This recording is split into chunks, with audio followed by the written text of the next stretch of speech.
Ana til demek, Uygurnu sevmek. Kerim atqanыңla Uygur ana til ösmürler kanalı. Ana til. Assalamu aleyküm küçük dostlar. Ben Anadolu televiziyası arqılı sizler bilen yüz görüşkənligimdən və xoşsəndən. İsmim Rafqat. Milletin kim dese men deymen Uygur. He bu söz caranlar acayip mağrur. Ecdadın kim dese men deymen cihan. Zimini dost tutkan uluk ver insan.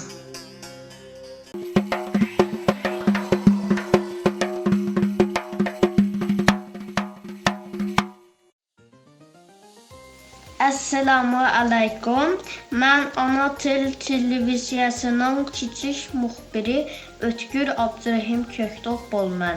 Hazır mən Norvegiya paytaxtı Oslo'dan xəbər veribatman. 2018-ci ili 28 yanvar Oslo'daki Uygur balalar üçün pek xoşalınarlıq bir gün oldu.